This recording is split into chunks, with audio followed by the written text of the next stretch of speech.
In every city that never sleeps, behind every glass pane, sealed door, or flickering light, something ancient waits. You are listening to Ghosts of Asia, a channel where whispered legends, forgotten rituals, and cursed places are brought back to life. Here, we don't tell stories. We open doors that were meant to stay closed. These are not myths. They are memories, haunting the alleys of Tokyo, the shadows of Bangkok, the rooftops of Jakarta, and the silent hallways of high-rise towers that rise too close to the sky. Tonight's story is a reflection you were never meant to see. Behind a sealed fire exit, beneath layers of drywall and denial, a mirror remembers every soul that looked too long, and she waits there every night, right when the clock blinks 3:13 a.m. The office tower loomed over the heart of the city like a needle made of glass, stitching sky to concrete. 48 floors of light, silence, and endless reflection. Even at night, its windows glowed faintly, not from within, but from the city itself, mirrored back 1,000 times over. Lynn arrived for her first night shift at exactly 9:42 p.m. She was early, always had been, a habit drilled into her by years of quiet pressure, parents who worked until their backs bent, a school system that punished lateness like sin, and life itself, which never waited for anyone. She stood in front of the lobby turnstiles, badge in hand, staring at her reflection in the polished black glass of the walls. A girl with tired eyes and a too-tight ponytail looked back. She adjusted her collar and exhaled. The building's night was different, hollow. The front desk clerk gave her a polite nod, but no smile. 28th floor, he said. Turn left after the elevator. You'll be at the data team's overflow room. They're remote. You're just here to monitor. Lynn nodded. She didn't ask questions. She rarely did. That was part of why she kept getting hired for these temp roles. Just enough presence to be useful, not enough to be remembered. The elevator chimed, doors sliding open like a quiet breath. She stepped in alone. The chrome walls reflected her face from 4 angles. She pressed the button for 28.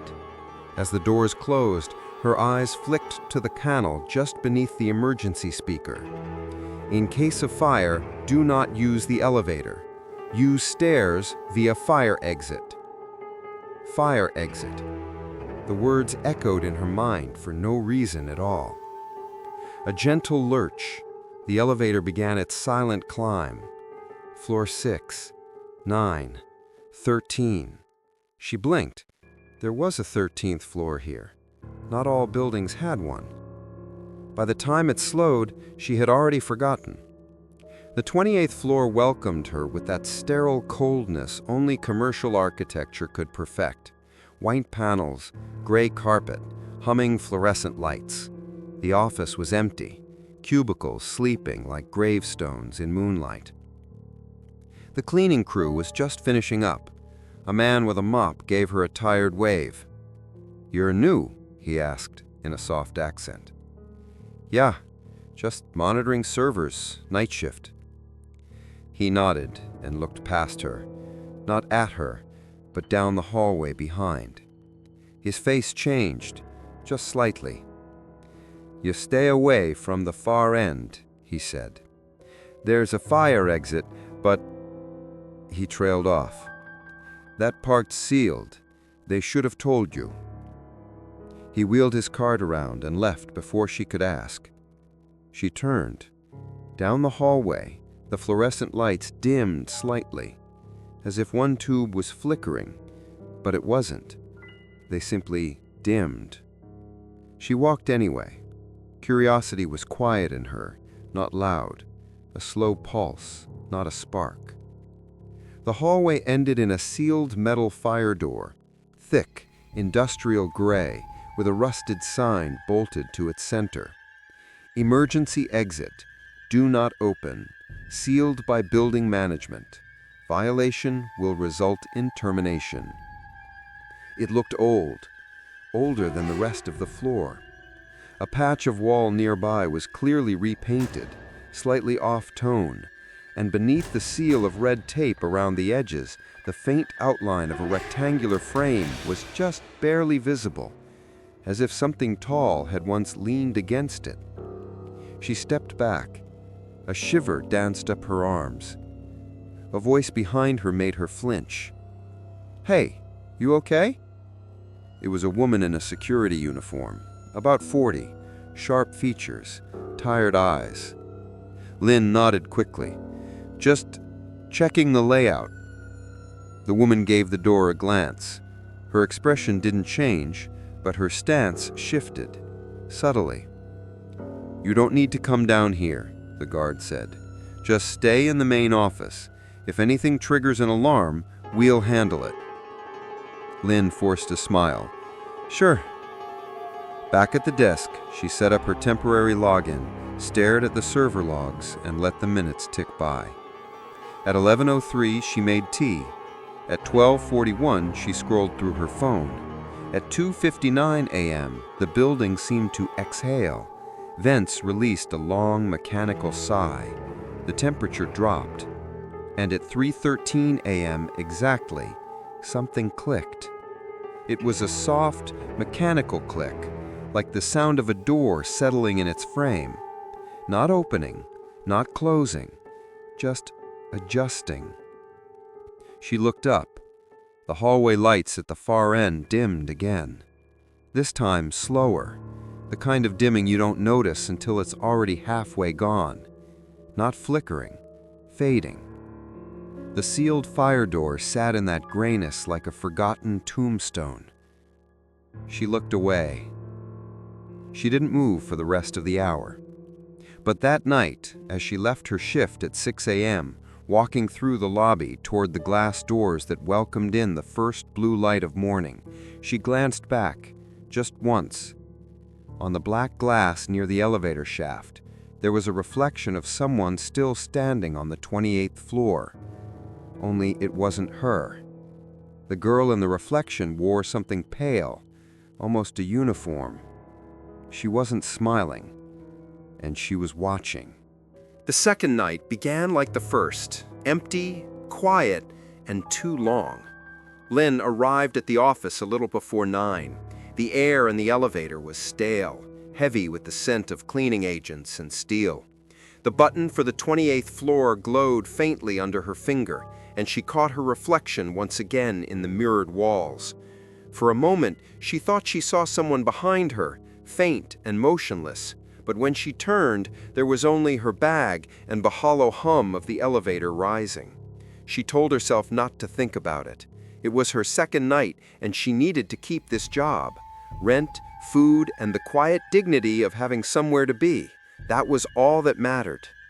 Still, she found herself glancing toward the sealed fire door the moment she stepped out. The hall was dimmer again tonight. The bulb nearest the end flickered faintly, like it was breathing. She told herself she wouldn't go near it, not again.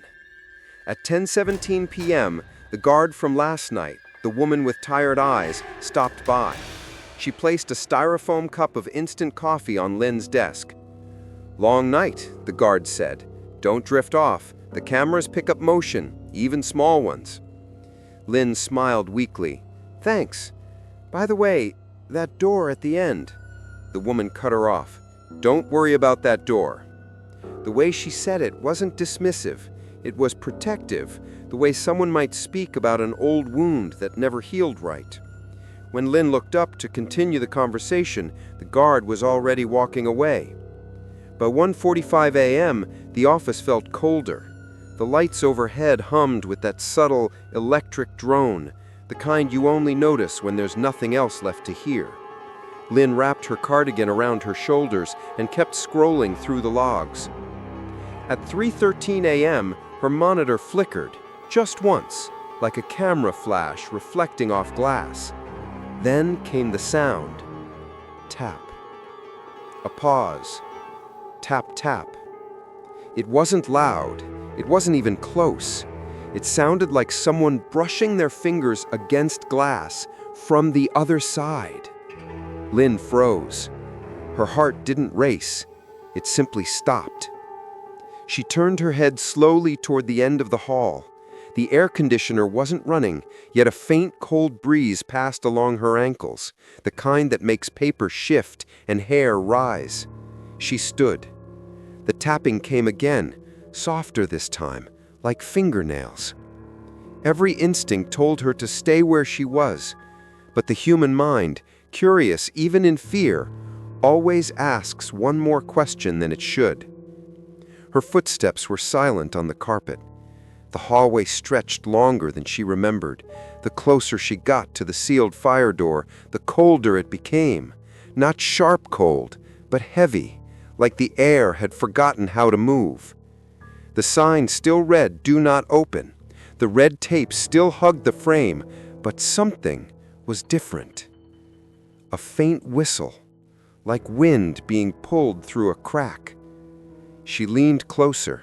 There, near the bottom of the wall, between the edge of the doorframe and the plaster, was a narrow slit, barely visible, but enough for a thin current of air to breathe through. The paint around it was chipped. Dust flaked away beneath her fingers, and behind that thin line, she saw darkness. Not shadow, but the deep, hollow black of a space where light had never touched. The tapping stopped. Lynn held her breath. The cold breeze pressed against her cheek, carrying the scent of something old, damp paper and rust. Then faintly came a whisper. It wasn't words, not yet. Just the hush of breath that sounded like it wanted to become language. She backed away, quickly. When she reached her desk again, the fluorescent lights flickered back to life all at once.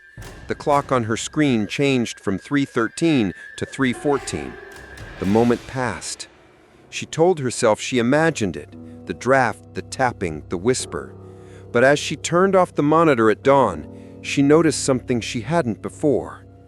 A smudge of dust on the corner of her screen, not random, but shaped. A faint curve, a line. It looked like the top of a fingerprint, but it was inside the glass. The next evening, she brought a small flashlight. She told herself it was just in case of a power cut, but she knew better. By midnight, curiosity was louder than fear. She walked back to the fire door, flashlight trembling in her grip. The slit in the wall was wider now, like the plaster had crumbled a little more. She knelt, shining the beam inside. Dust swirled in the narrow crevice. The light bounced off something reflective, a faint ghostly glint from deep within. Metal? No, glass. She pressed closer. Behind the wall, tilted slightly against the concrete, was a large mirror.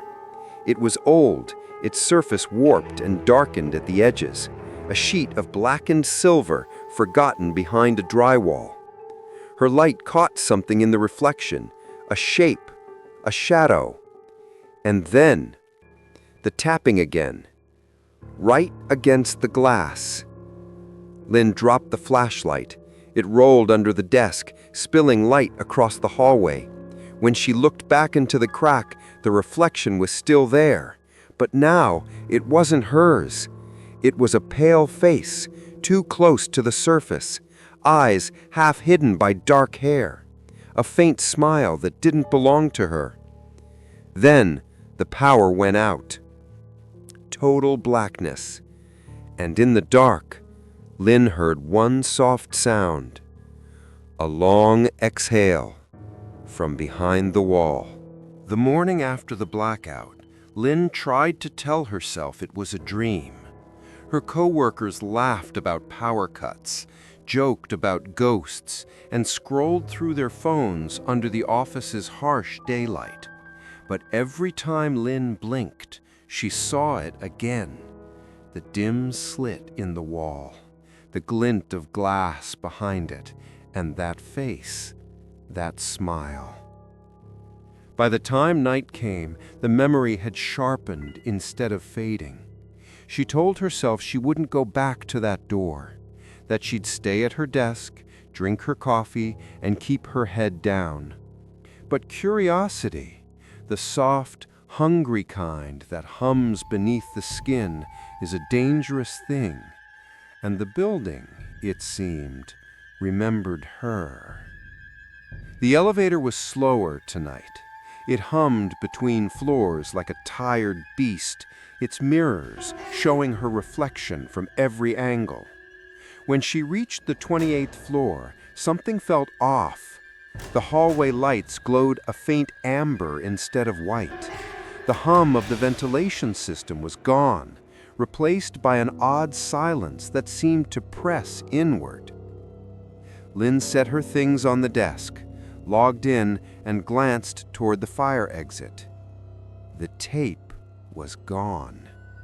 Only a few curls of adhesive clung to the wall like peeling skin. The door was still sealed, but the slit along the side had widened, enough for her to see the faint shimmer of the mirror's surface. She didn't realize she was walking toward it until she was already there. Her flashlight trembled slightly in her hand as she knelt again. Dust floated in the beam. The mirror leaned at an angle, as though someone had moved it slightly since last night. "Hello?" she whispered. No answer, just her own face in the reflection, warped by the uneven surface, her eyes slightly too large, her lips too pale. She tilted her head, the reflection tilted back. For a moment, relief washed through her. It was just a mirror. Then, as she reached up to wipe the dust from her cheek, her reflection didn't. It stood perfectly still. Her hand froze midair. The other her, inside the mirror, slowly raised its hand a few seconds later, too slow to be a lag, too deliberate to be a coincidence. Her heart pounded in her throat. "Who?" She's voice barely made it out. "Who are you?" The reflection blinked, a calm, soft blink, and smiled. Not a friendly smile, not cruel either. Something in between, like recognition. Lynn stumbled back, her flashlight slipping. The beam wavered, caught the edge of the mirror, and she saw it clearly for the first time. A girl standing behind her reflection. She was wearing a faded school uniform, the kind with a navy skirt and a white collar. Her hair was black and unkempt, framing her face like a shadow. Her eyes, when Lynn met them, were not angry nor sad. They were tired. The light flickered. The girl lifted her hand, not to mimic, but to reach. Her palm pressed against the inside of the mirror, leaving a pale imprint that fogged outward like breath on glass. Lynn gasped and fell backward. Her shoulder hit the wall, knocking a loose tile that rattled onto the carpet. When she looked again, the reflection had gone still. Just her own face now, pale, trembling, framed by dust. She ran to the elevator. The ride down was agonizingly slow. The lights above the door flickered through the numbers, 26, 25, 24, each one crawling. Then the elevator stopped. Between floors, her reflection stared back at her from the mirrored panel opposite. Lynn tried pressing the emergency button. Nothing. She swallowed. "Come on, come on." The faint hum of static filled the small space, leaking from the overhead speaker. Then, a voice. a girl's, soft, whispering. "You saw me." Lynn froze. "What?" "You looked too long." She slammed the emergency button again. The elevator lurched, lights dimming, and then resumed its descent. When the doors opened to the lobby, she bolted through and didn't stop until she was outside, breathing in the warm, polluted night air. She told herself she'd quit tomorrow. But tomorrow came, and she didn't. Because fear fades in daylight, and money doesn't wait. The next evening, she returned, telling herself she imagined it, that stress had blurred her mind. The building was calmer than usual, the air conditioning humming again, the lights steady. She even smiled when the guard nodded at her. Everything was normal. Until she reached her desk. On her keyboard sat something that hadn't been there before. A thin, folded note. No one else worked this floor at night. She hesitated before opening it. The paper was gray with dust, as if it had been hidden somewhere for years. In shaky handwriting, faded but still legible, were 3 words. "Don't clean it." Beneath the words, in faint graphite smudges, was a drawing, the outline of a hand pressed against glass. Her own hand began to tremble. And somewhere down the hall, behind the sealed fire exit, she heard it again. Tap, tap, tap. Slow, patient, waiting. Ling lasted 3 more nights without speaking of it. 3 nights of turning her face from polished windows, of leaving every faucet running until the mirror above the sink fogged over, of triple-checking her reflection to see if it moved when she didn't. Each night at 3:13 a.m., the tapping came, always from the sealed fire exit, always soft, like someone politely knocking to be remembered. She never answered, not with her voice, but her steps, quiet as they were, always carried her closer. She began keeping her phone camera on, pretending it gave her distance, but the reflection only ever showed what she didn't want to see, a pale shape behind her shoulder, visible for just a blink, always still, always watching. Then, one afternoon during her off shift, she returned early to pick up her forgotten access card. The building was different during the day, alive with chatter, laughter in the halls, elevator doors dinging with predictable rhythm, the illusion of safety. In the second-floor lunchroom, Ling paused. A group of workers sat near the vending machine, sipping coffee and laughing softly. She almost walked past until she heard a word that made her stop. "Mirror." The word, tossed lightly in conversation, felt heavier than it should. She turned. "Sorry, what mirror?" The group fell silent, an awkward pause. One of them, a cleaner with a name tag that read Ming, tilted his head, curious. "You work nights, right?" he asked. Ling nodded slowly. "You've seen it then, the fire exit on 28. Her throat tightened. "I heard something behind the wall. I think there's a mirror back there." Ming leaned forward, his voice dropping. That mirror wasn't supposed to be there. Another woman at the table nudged him. "Don't start, it's just old building junk." But Ming didn't stop. He looked at Ling, serious now. This place used to be a different kind of building, before they made it offices. What was it? A school. Or it had a school in it, long time ago, before the fire. Ling's skin prickled. "What fire?" Ming lowered his voice. "There was an accident. A classroom caught fire. Some say it was wiring, Others say something else. The building was shut down for years. When they turned it into offices, they sealed certain areas instead of renovating them. He hesitated, then added, "The mirror you saw wasn't hung there. It was left behind." "Why seal it behind a wall?" Ming didn't answer right away. He stared into his cup of tea. "Because," he said finally, "there are mirrors that reflect what's behind you, and there are mirrors that reflect what's beneath." She waited. And that girl, she's still waiting to leave. That night, Ling arrived early. The floor was quiet, as always, but the light above the fire exit was now completely out. The hallway ended in darkness. She walked the other direction instead, toward the janitor's closet near the stairwell.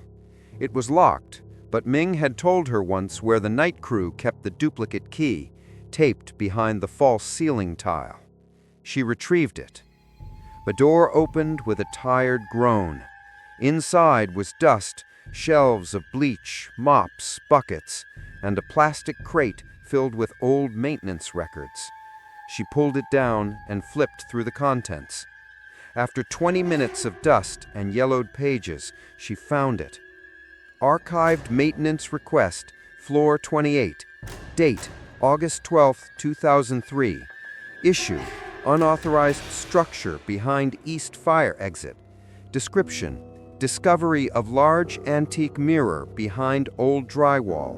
Surface is fogged, marked with human handprints. Requesting removal. Status, request denied. Note, do not disturb. Contractor warned not to make contact. Seal recommended. Ling felt cold all over. She flipped to the next sheet. Attached with a rusted paper clip was a copy of a missing persons flyer. A girl, 17, long black hair, faded school uniform. Name, Mei Li. Last seen near stairwell during fire evacuation. Body never recovered. The image was blurred, photocopied too many times, but Ling recognized the face, the dark eyes, the sad mouth. She had seen her in the mirror. Later that night, Ling arrived in the darkened hallway again. She knelt at the slit in the wall.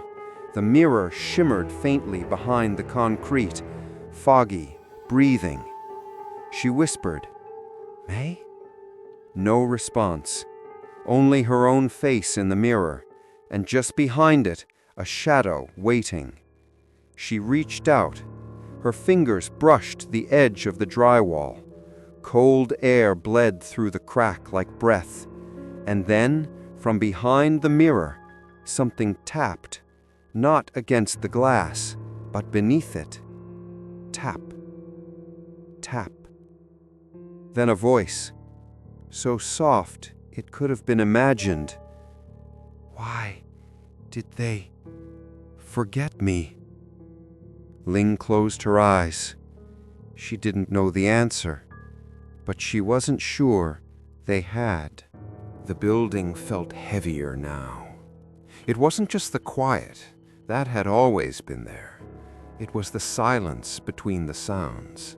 The way the lights seemed dimmer, no matter how many bulbs they replaced. The way reflections took just a little too long to match her movements.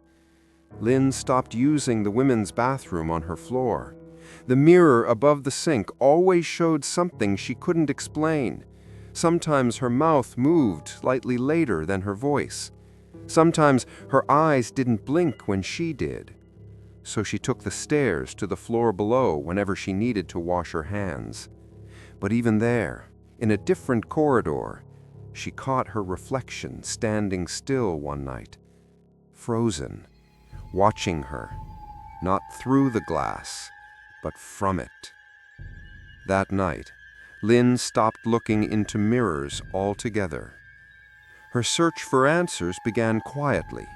A stolen lunch break, a borrowed login, a few deep dives into old HR files still archived on the internal server. She told herself it was harmless, just curiosity. But curiosity, like mirrors, has layers. She found what she wasn't supposed to find. There had been another night shift worker, 7 years ago, a temp like her. Same floor, similar schedule. Name? Trang Lee. Trang's records ended abruptly. No official resignation, no transfer. Just a note in the HR log. Employee did not return after 14th shift. Office access badge never used again. No contact information valid. File archived. But attached to the file, dated 2 days before her disappearance, was a flagged internal report. Employee incident note, floor 28, filed by Trang Lee. Reflection on internal glass does not match real-time movements, believed to be hallucinations at first. Began seeing unfamiliar figure behind my own reflection, sometimes mimicking, sometimes not. Location of recurring incident, sealed fire exit at end of the hallway. I believe someone is trapped there. Lynn's hands went cold. She looked closer. There was a second page. A scanned copy of a hand-drawn diagram, a rough sketch of the hallway, the fire door, and behind it, the mirror.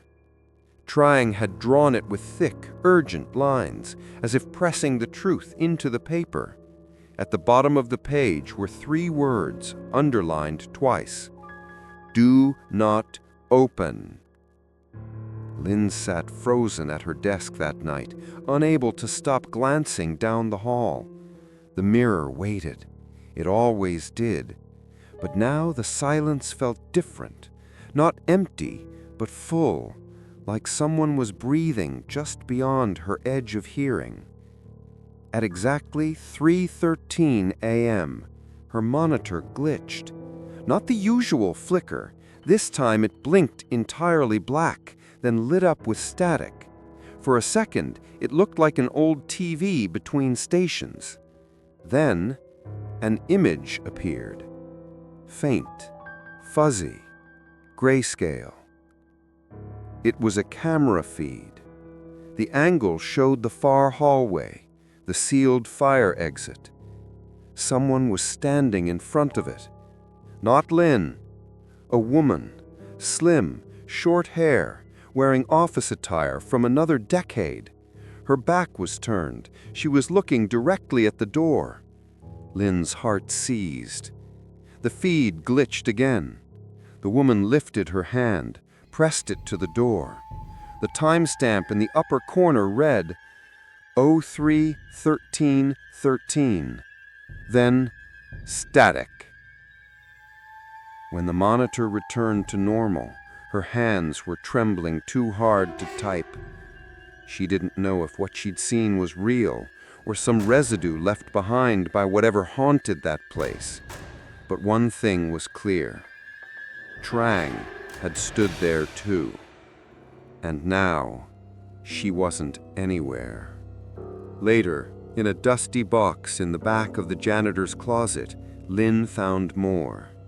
Old maintenance logs, handwritten notes, warnings scribbled in red ink across sealed envelopes. One thin booklet was labeled Reflections Out of Sync, Incident Report, Archive 14B. Inside, it described experiments done years before when the building was under a different name. Engineers had uncovered a mirror behind a sealed wall during renovation. Several workers reported unease. One refused to return, claiming he saw someone else's face when looking into it. The mirror was ordered sealed behind drywall, but no one ever removed it. No blessing, no ritual, just hidden and forgotten, until someone, years later, found the slit, like Lynn had, like Trang had. She printed Trang's report and kept it folded in her back pocket, proof in case she ever needed to explain. But deep down, Lynn knew the building would erase her too if it wanted to. Not all hauntings scream. Some wait, some watch, some reflect. And the girl in the glass, May, hadn't blinked once. That night, Lynn dreamed of mirrors. She walked endless halls, all lined with glass, none of which showed her reflection, only other people, all of them looking directly at her. Some were crying, some smiling, but one at the very end stood completely still. A girl in a school uniform, her hair limp, her hands pressed to the surface. Behind her, Trang. Behind Trang, others. Faces, dozens. Faint, foggy, like old photographs soaked in rain. And they all whispered at once, "You saw us. Don't forget. She's still waiting." When Lynn awoke, she found a fresh fingerprint on the inside of her phone screen. And the face in the darkened glass didn't look like hers anymore. Midnight had a different quality now. It wasn't the darkness, that was expected. It was the weight of it, the way shadows stretched longer in the corners of the 28th floor, the way reflections felt slightly too slow to respond, like lag in a video call with the dead. Lynn had grown quieter since she found Trang's file, since the mirror had shown her someone else's memory, since her own reflection started doing things she no longer trusted. She no longer dared to speak to the girl in the mirror, but silence didn't protect her either, because now the building had begun to listen back. That night, the office was colder than usual, not just air conditioner cold. This was a deep kind of chill, one that settled in the bones, that made the back of her neck ache as though something was breathing on it. The light above her desk flickered at intervals of 5 seconds. She timed it without meaning to. She didn't want to look at the mirror again, but something inside her, a quiet, pulsing voice that felt like her own but wasn't, kept telling her to count, to listen. So she did. At 3 a.m., the floor was still, a stillness that felt like waiting. At 3:12 a.m., the monitor at her desk blinked, a brief flicker. And then it began. Tick, tick, tick. Lynn sat up straight. It was subtle at first, like the sound of an old wristwatch. But there was no watch, no clock on the wall, and the sound wasn't quite right. It ticked unevenly, like a second hand that moved backward, then forward, then backward again. Tick, tock, tick. It was coming from down the hall, from behind the fire exit. She stood slowly. The hallway yawned out in front of her like a long throat, lit in dim yellow. As she approached the sealed fire door, the ticking grew clearer. Not loud, just closer. She pressed her ear to the cold metal. Nothing. Then, tap. A soft, rhythmic beat. Not ticking, not knocking.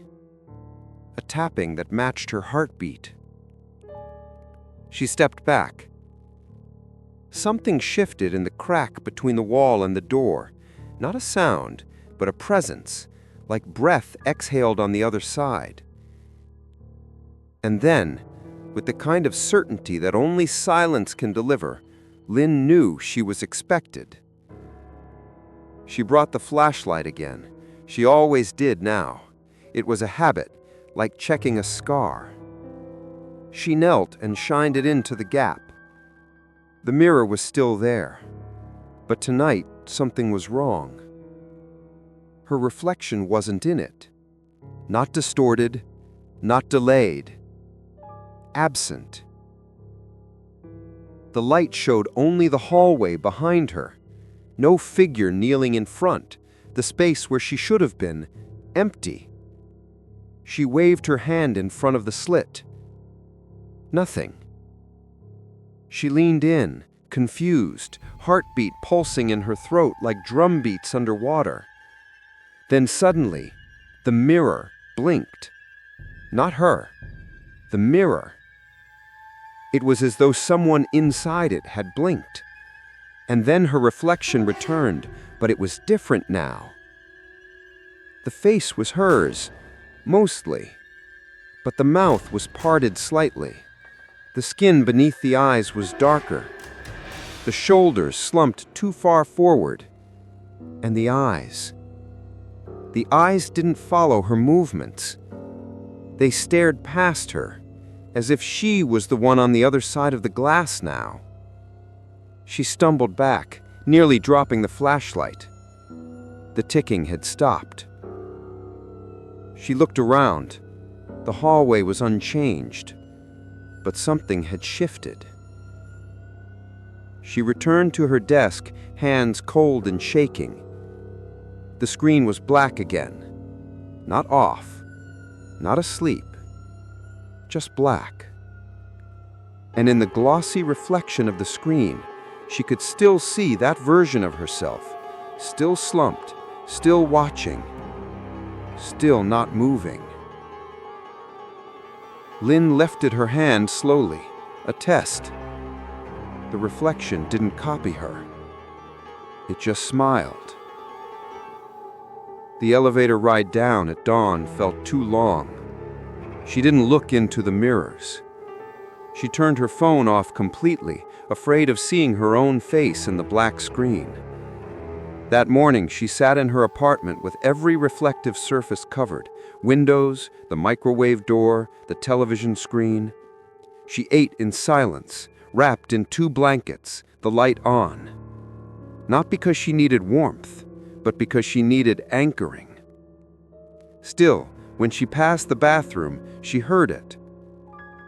Not a voice, not even a word, just a whisper of ticking. The next night, she returned to work early. She hadn't planned to, hadn't even meant to leave her apartment, but she found herself on the 28th floor by 8:43 p.m. as though pulled back by invisible thread. The hallway looked the same, but her reflection was already waiting in the glass of the elevator when the doors opened, standing still inside, like it had never left. She walked past it, didn't acknowledge it. At her desk, she found a note, typed, folded neatly. It hadn't been there before. She unfolded it with trembling fingers. There were only 2 lines. The ticking is not time. It's her, counting who still looks. At 3:13 a.m., she felt it again. The sense of being tallied, of being added to something, a list, a ledger, a memory. She wanted to run, but her legs wouldn't move. In the far reflection of the window this time, not the mirror, but the window, she saw herself, standing, even though she was sitting. The version in the glass turned slowly, smiled, lifted one hand, and with a crooked, too slow movement, tapped the glass. Tick, tick, tick. There's a silence that only buildings understand, the kind that hums beneath fluorescent lights, hides in stairwells, and waits behind elevator doors long after they've closed. Lynn had come to know that silence intimately. It greeted her each night, wrapped around her like a second skin, and it whispered one thing, over and over: "You're not the first." After the note, the ticking is not time, it's her counting who still looks. Lynn began to question more than just the mirror. She began to question the building itself. Who else had looked? Who else had been counted? The camera footage would know. But the security room was off limits to temporary staff, so she waited. The security guard, the older woman with tired eyes, took a smoke break at 2:55 a.m. every third night. Lynn had watched her routine for weeks without realizing it. Tonight, when the clock struck 2:54, Lynn stood and walked to the far stairwell, not toward the fire door this time, but toward the elevator control room on floor 27. The door wasn't locked, not because someone forgot, but because some things in this building didn't need to be locked. They were guarded by silence, by routine, by fear. She stepped inside. The room smelled of old coffee, dust, and too many hours without sleep. A wall of monitors blinked in front of her, showing live feeds of elevator banks, lobby angles, and empty office floors. All empty. All except one. Camera 28H, the far hallway near the sealed fire door, was black. No signal. She didn't hesitate. She typed into the feed log and searched the archives for timestamp 031300. The system was slow, almost as if it didn't want to show her what was next. Then the footage loaded. It began normally, the hallway empty, the lights dim. Timestamp 03:15:55. Nothing moved. Then, at 03:13 on the dot, the screen twitched, a horizontal flicker across the image, like a scratched DVD. The lights flickered in the footage, once, twice, and then she saw her. Or rather, someone wearing her face, standing in front of the sealed fire door, motionless. The version on screen stood with her back to the camera, facing the door. Her hair was down, her shoulders slumped unnaturally low, like her spine had curled inward. Then something impossible happened. The door, the one sealed, taped, rusted shut for years, opened. Quietly, smoothly. The figure stepped inside. No effort, no hesitation, as though she belonged there. Then the screen cut to black. Lynn stared at the monitor, rewound, watched again, and again. Every time the footage glitched right at 03:13:13. A frame skipped, a smear of static, and then darkness. She rewound one last time and hit pause, frame by frame, inching forward. She stopped at the moment the figure stepped into the dark, just one frame before the glitch. And there it was, a reflection, not in the mirror, but in the metal of the doorframe. Another face, watching the girl walk in. A schoolgirl, white collar, dark eyes, pale skin. Not Lynn, not Trang, the girl. May. She printed the still frame, not because she thought anyone would believe it, they wouldn't, but because something inside her had shifted. This was no longer just about fear. It was about witnessing. There had been others, and all of them had gone into the mirror, one by one. Lynn didn't want to be next, but the building had already marked her. That night, the elevator mirrors showed her twice, once standing still, once walking. She blinked, and both versions of herself blinked at different times. At her desk, the monitor wouldn't turn on. Instead, the glass of the black screen reflected a hallway she wasn't facing. The camera feed was gone. Her access card no longer worked. The building had begun closing itself around her like a fist. And in the far corner of the window, in the faintest edge of reflection, she saw the girl again, standing still, counting. Tick, tick, tick. That morning, as she stepped out of the building into pale sunlight, her own reflection lingered on the glass longer than her body did. It didn't follow her. It stayed behind, and it was smiling. Lynn stopped sleeping through the day. She couldn't. Every time she closed her eyes, she saw her own face staring back at her from a place that felt just behind the skin. And in those dreams, if they were dreams, she was always inside the building, always walking toward the fire door, always hearing her own voice whispering back, "You're not going home." She began leaving her phone screen face down, covered the mirrors in her apartment.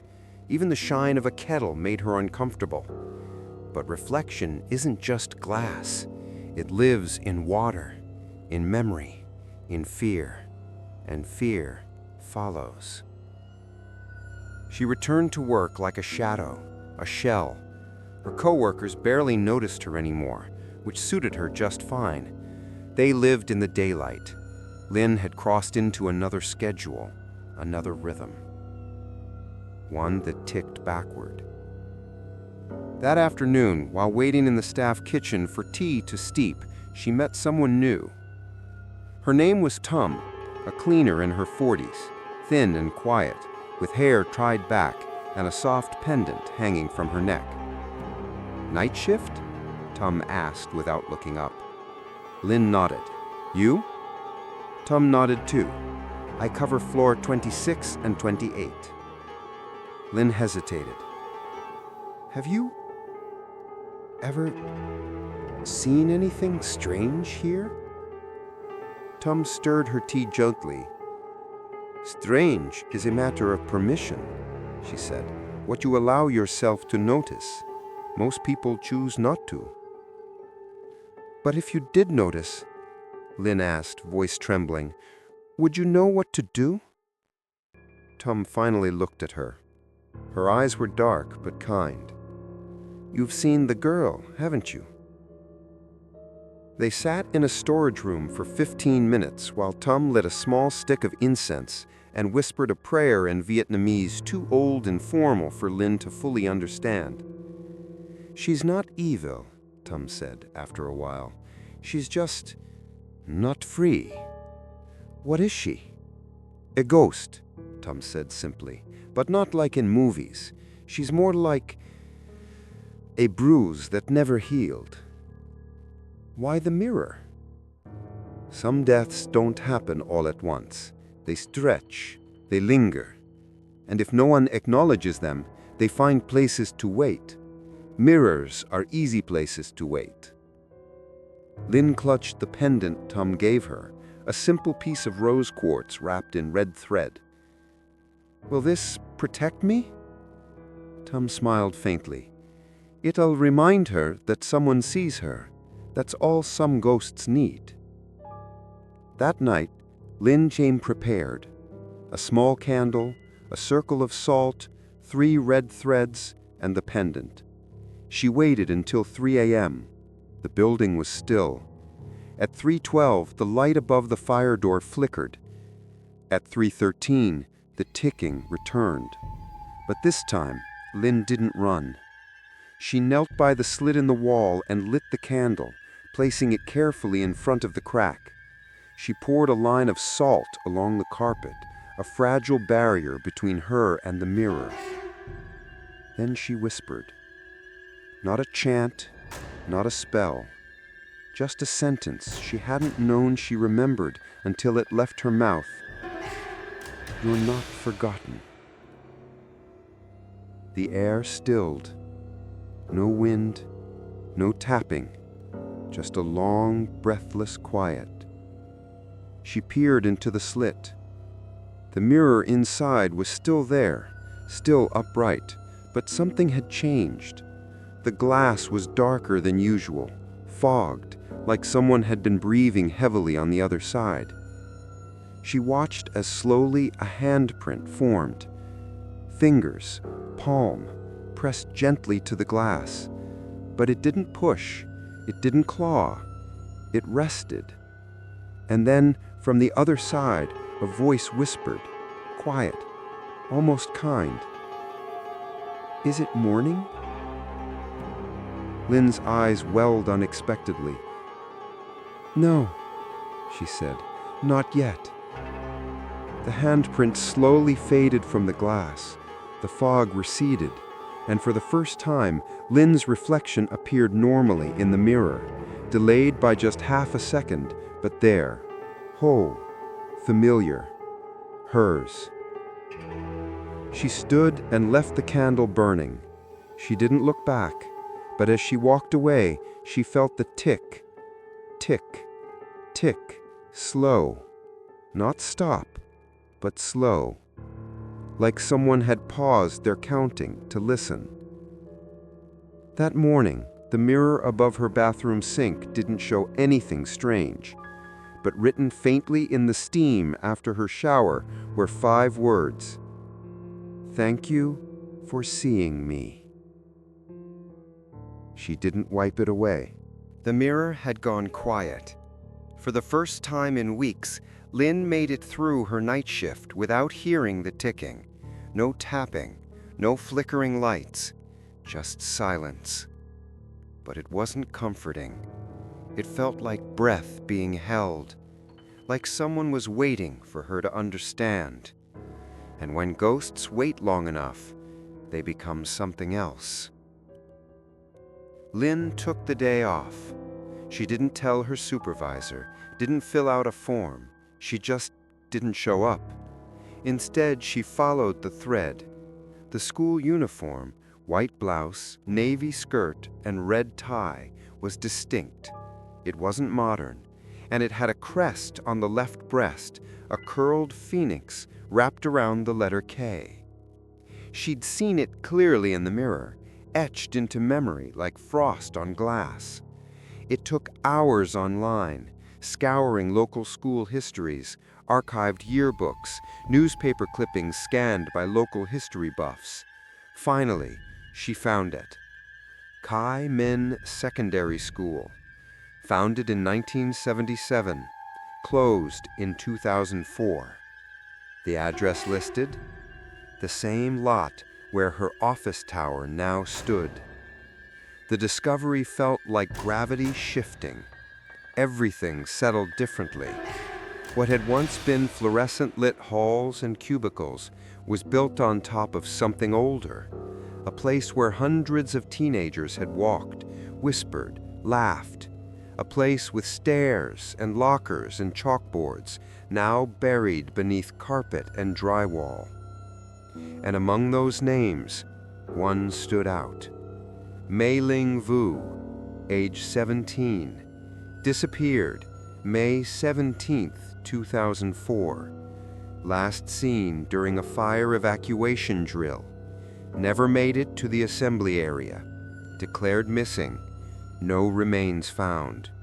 No foul play suspected. No answers given. Only one line repeated across every article. Last known location, upper level east stairwell during evacuation. Lynn stared at the words, her heart pounding. That stairwell was now the hallway with the sealed fire door. The mirror hadn't been brought in. It had been there all along. She printed what she found, stared at May's school photo, blurry, faded, but unmistakable. The same eyes, the same tired sadness behind them, the same girl who whispered through glass. She wasn't just a ghost.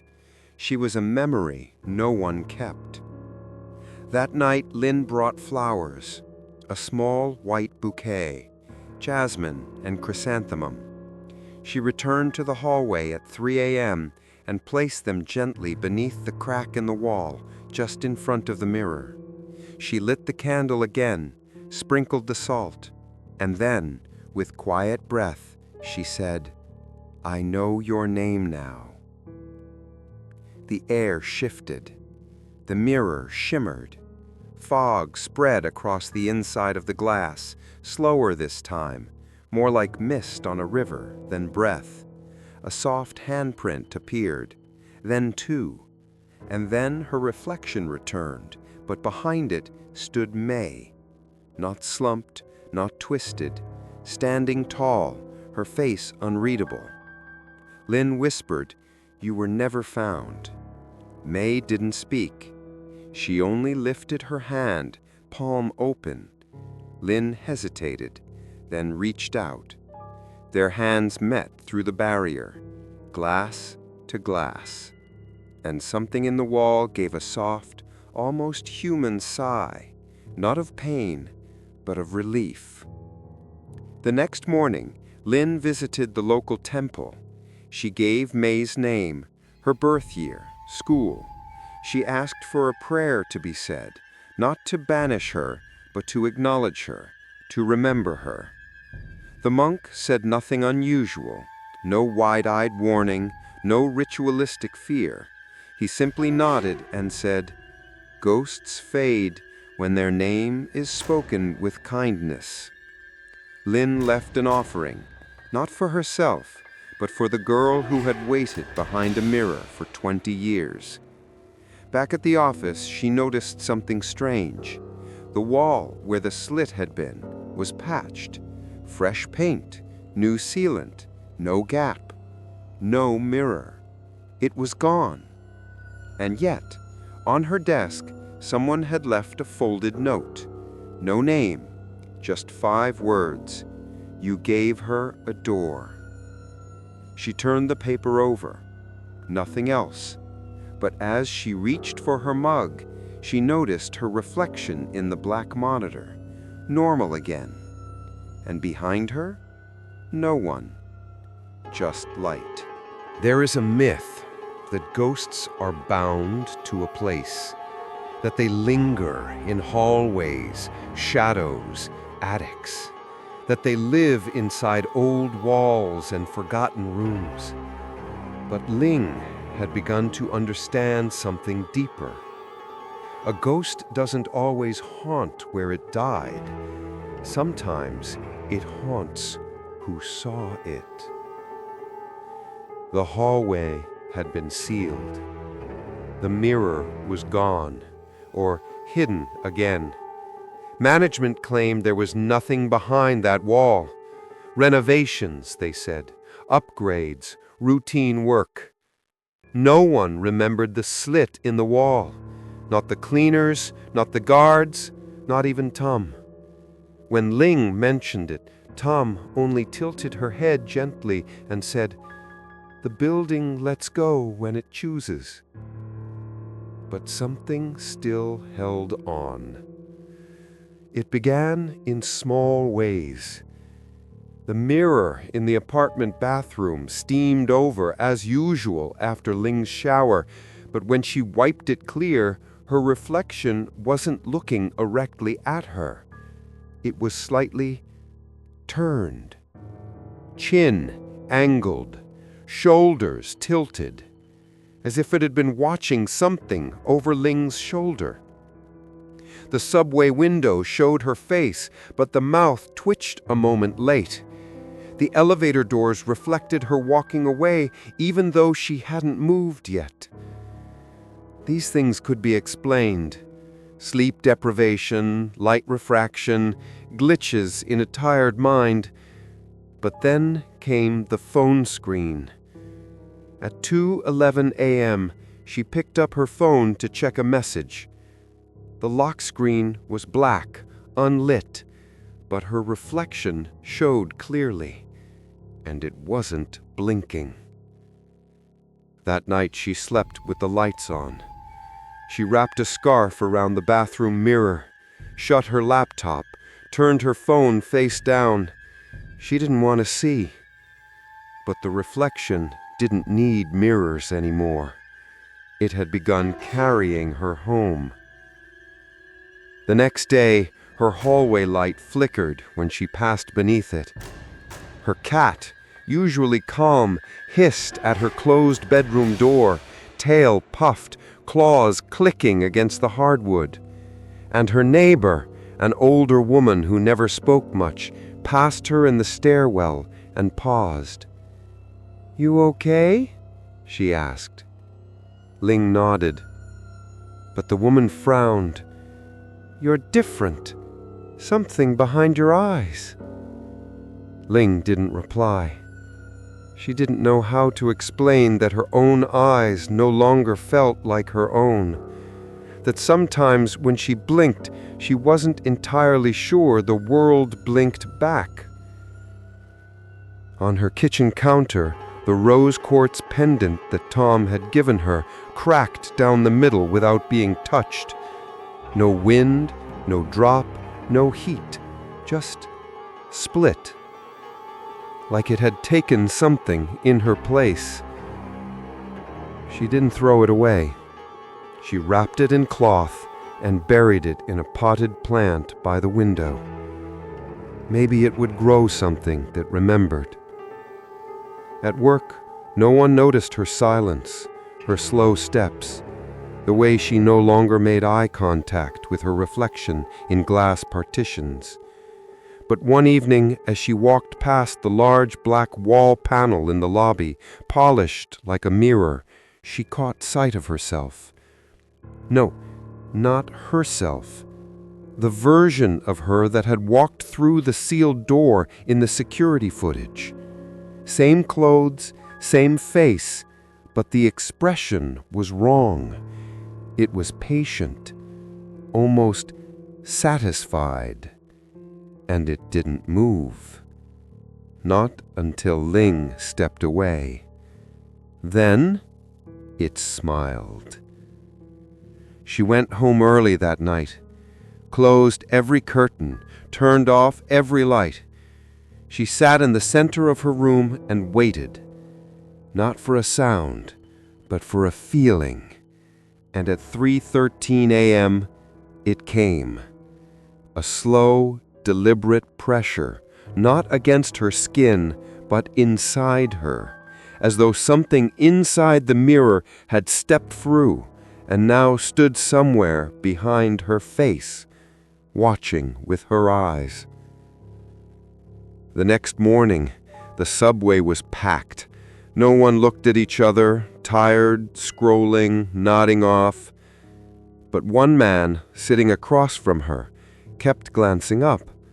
Finally, he asked, "Sorry, do we know each other?" Ling shook her head.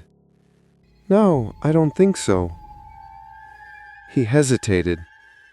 You look like someone I saw in a photo once. One of those urban legend forums. You ever hear about the girl behind the mirror?" Ling blinked, swallowed, smiled softly. "No," she said. "That doesn't sound familiar." She got off 2 stops early, walked the rest of the way.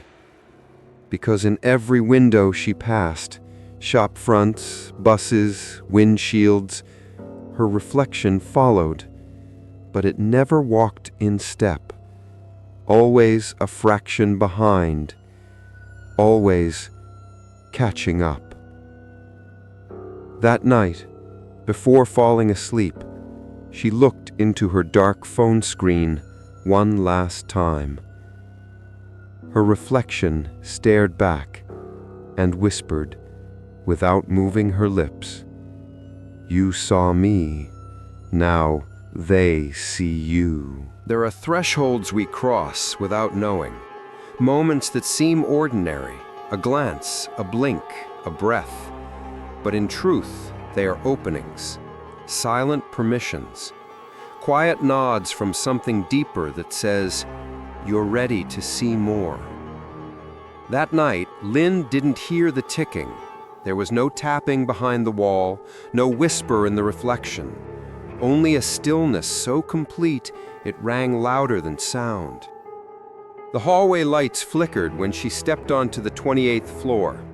That was no longer strange. The flicker had become part of her rhythm. But what was strange was that the fire exit door was open.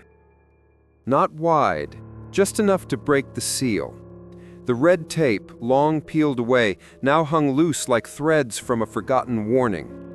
The metal door, once stiff and bolted, now sat crooked in its frame. It hadn't been forced. It had been allowed. Lynn stood still for a long moment, watching the dark sliver of space between the door and its frame.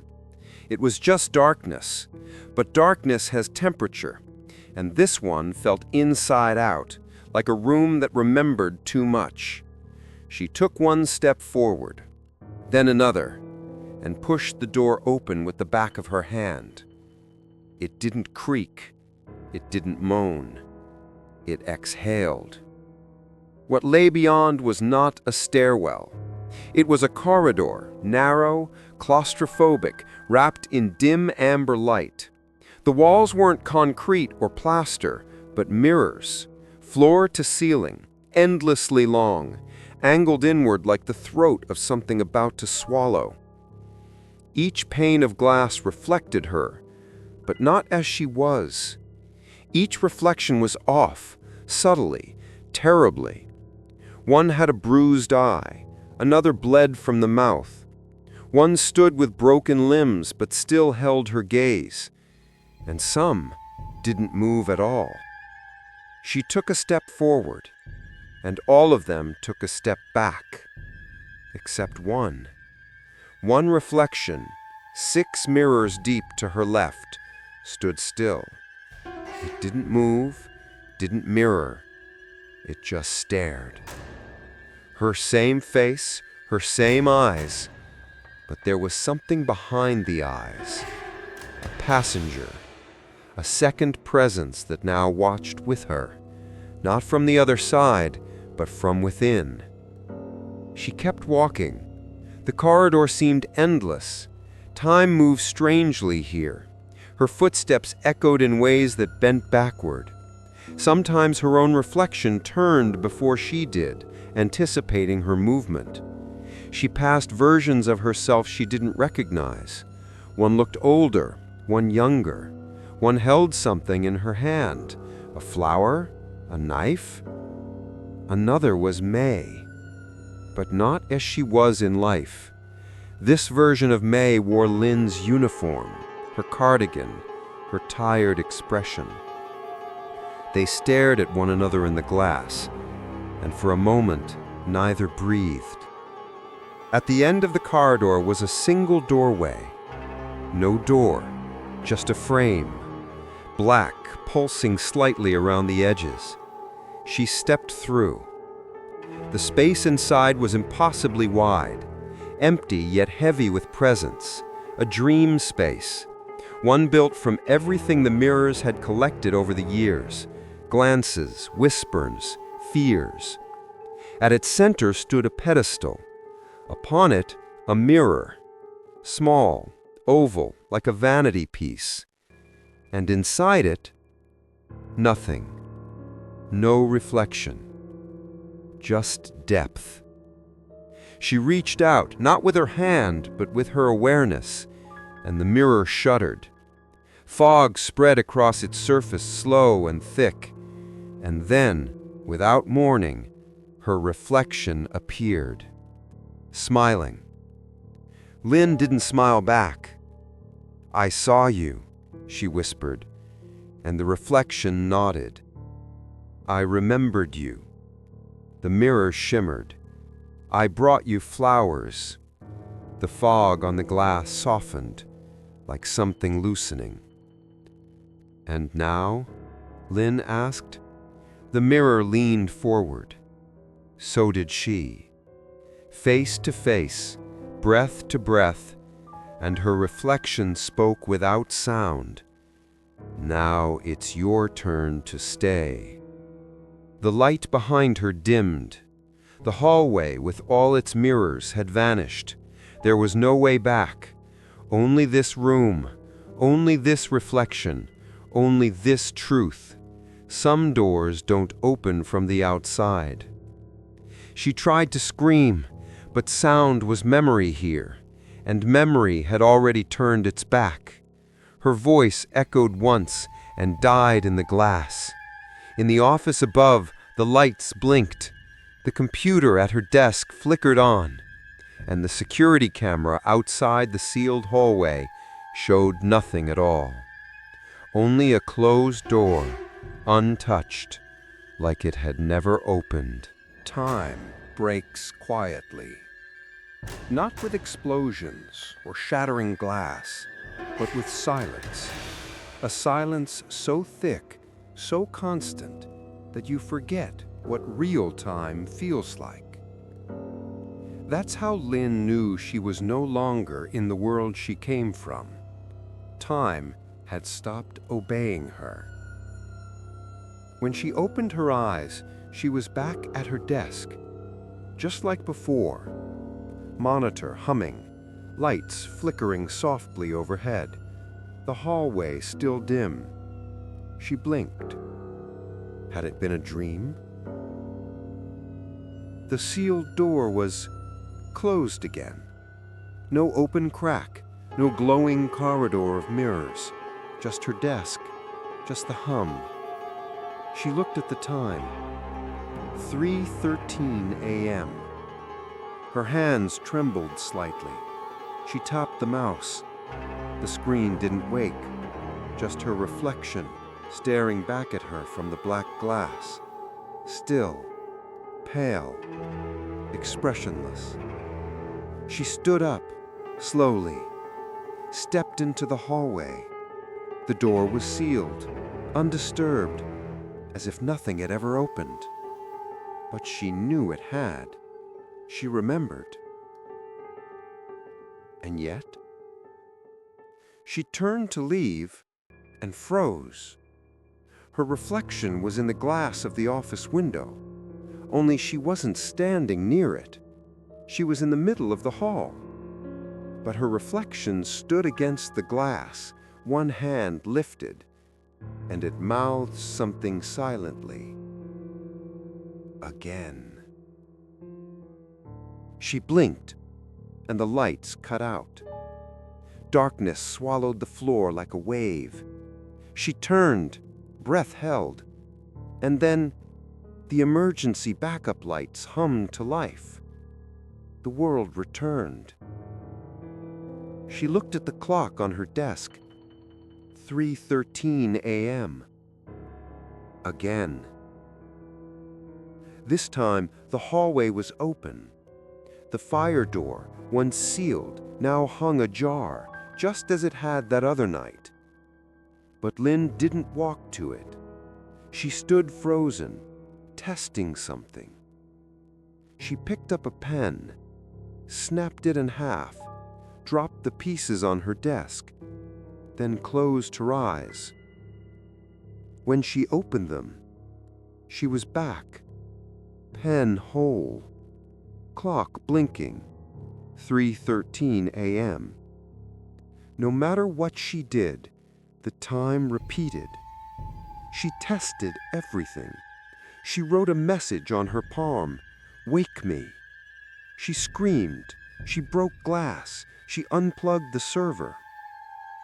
Every time she returned, desk, hallway, flickering lights, and the clock, always 3:13 a.m.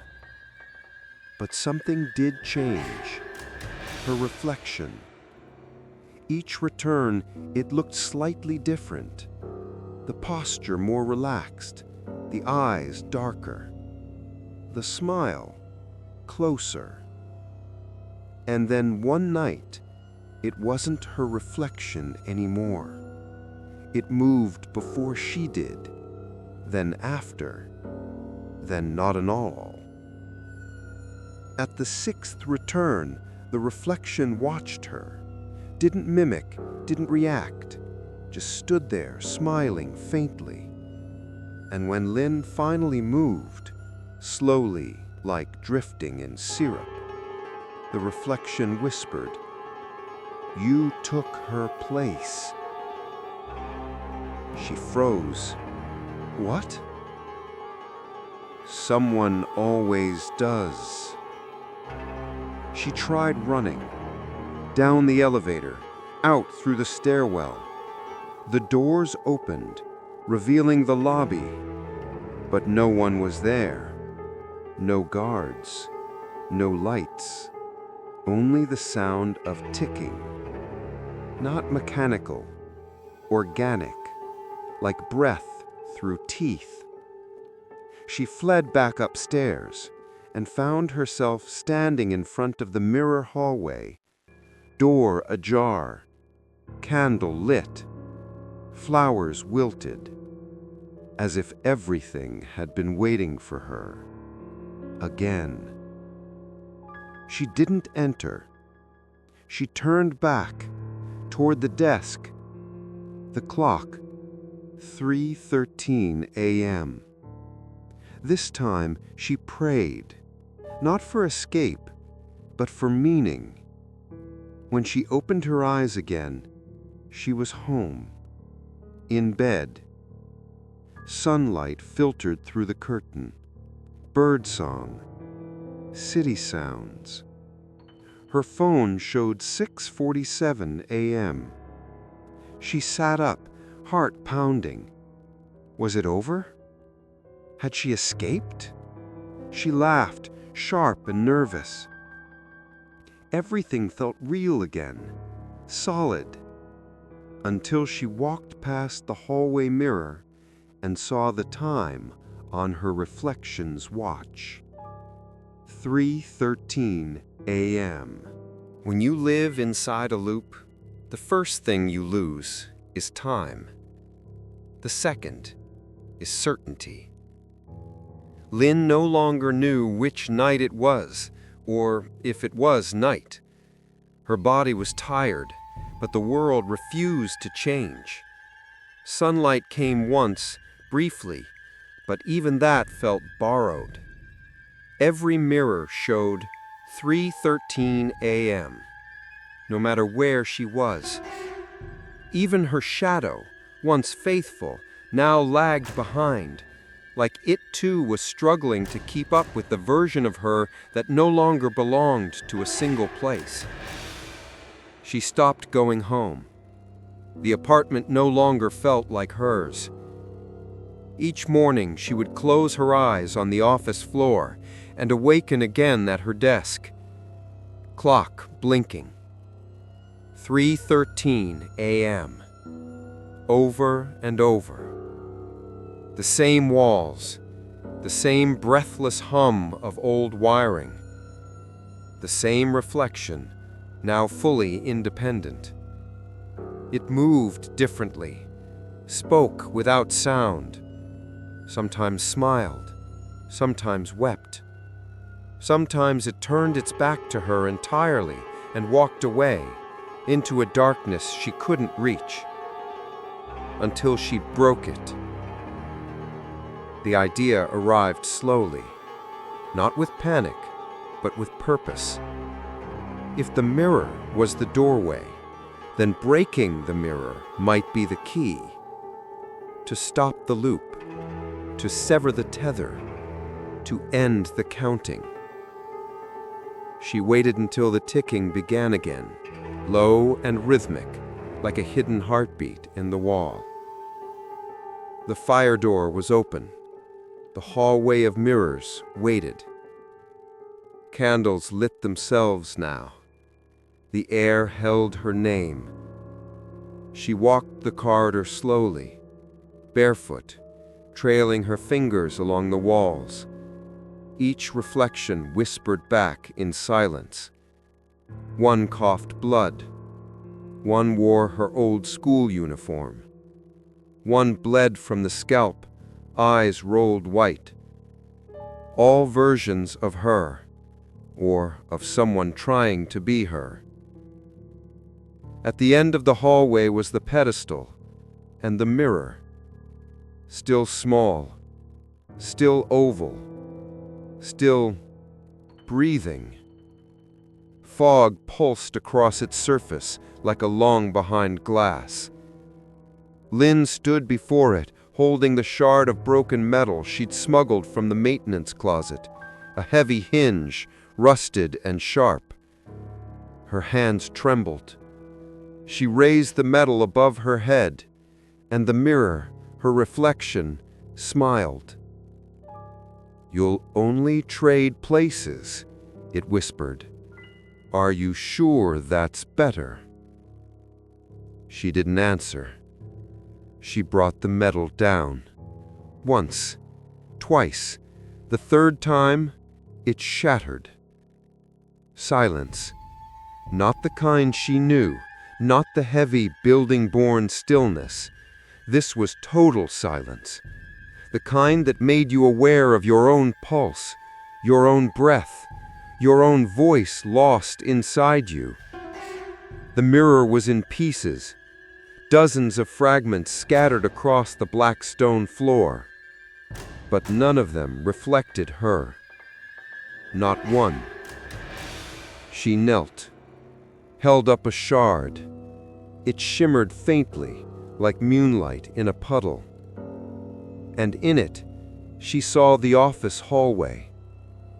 From the outside, a wide shot, like a security camera view.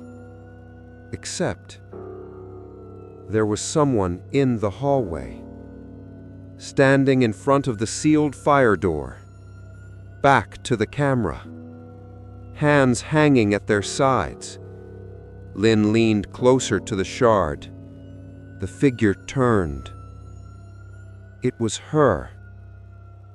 But not as she was now.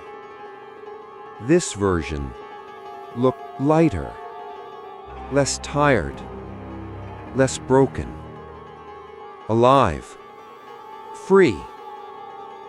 She dropped the shard, stood. The room had changed. Now there was no corridor, no door, no exit. Only glass. Walls, floor, ceiling. Every surface a mirror.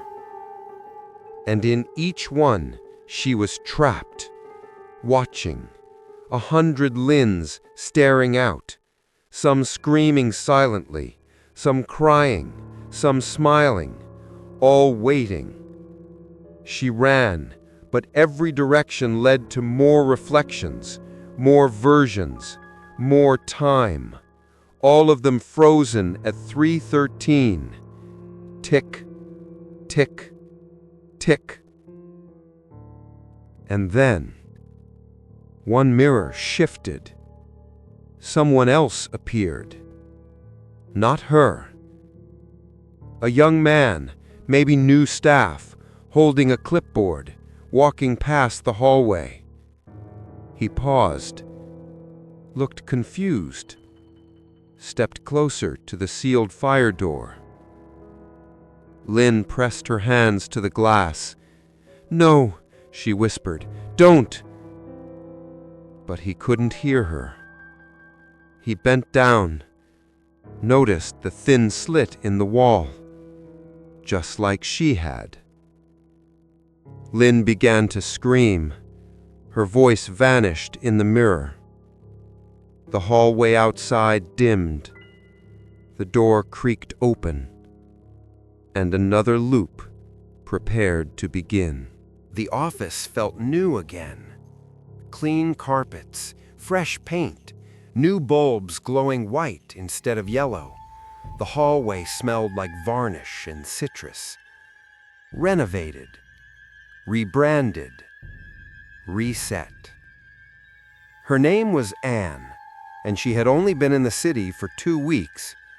She was hired as a temp, night shift, low pay, simple work, just monitoring server dashboards on the 28th floor of a downtown high-rise. The building was tall, glass everywhere, an architecture of reflections. But Anne didn't mind. She liked quiet spaces. She liked not being seen. The front desk clerk handed her the access card. 28th floor, he said, barely looking up. Straight down the hall. Left at the end? She nodded and stepped into the elevator. The chrome walls mirrored her awkward smile from 5 different angles. As the elevator climbed, she noticed a sign above the panel. In case of fire, do not use elevator. Use the fire exit at end of hall.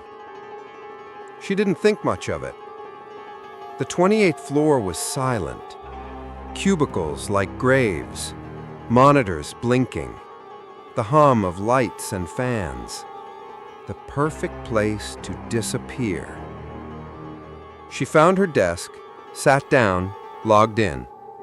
It was 9:47 p.m. The room smelled like new carpeting and cheap coffee. At 10:16 p.m., the cleaning staff passed through, a quiet woman with gloves and a mop. She gave Anne a polite nod, then hesitated. "You're new," she said gently. Anne nodded. "First shift." The woman looked toward the far end of the hallway, then back at Anne. "If you hear anything strange, don't follow it." Anne blinked. "Sorry?" The woman gave a half smile, half warning. "There's a sealed fire door at the end of the corridor. It's not used anymore. Best to ignore it." She left without another word. At 2:43 a.m., Anne noticed something strange. The air felt colder, not just from the vents, but deeper than that. The kind of cold that seemed to curl into the skin, behind the ears, under the nails, inside the spine. She rubbed her hands together. A quiet building, a draft, nothing more. She kept typing. At 3:13 a.m., it happened. A soft sound. Not a bang, not a crack, just tap. Then again, tap, tap. She froze. It was coming from the end of the hallway, from the direction of the sealed fire exit. She remembered the cleaner's words, "Don't follow it." But curiosity moves quietly, and fear often follows it behind like a shy sibling. She stood, walked down the hall. Each step felt like it pressed on memory, on a space that wasn't hers, but still remembered being walked on. The fire door looked old, too old for the rest of the floor. Gray metal, rust stains, a thin line of dust around its edges. But what caught her eye was the wall beside it. A narrow crack, hairline, almost invisible. From it, a faint draft escaped, a cold breath, like exhalation from a mouth that hadn't opened in years. And from behind that crack, a sound. Tap, tap. She leaned closer, put her eye to the slit. Inside, something glinted, faintly reflective, curved, dusty. A mirror. It leaned against the concrete, fogged in the center. She squinted, and then she saw them. A pair of eyes, too wide, too still, watching her.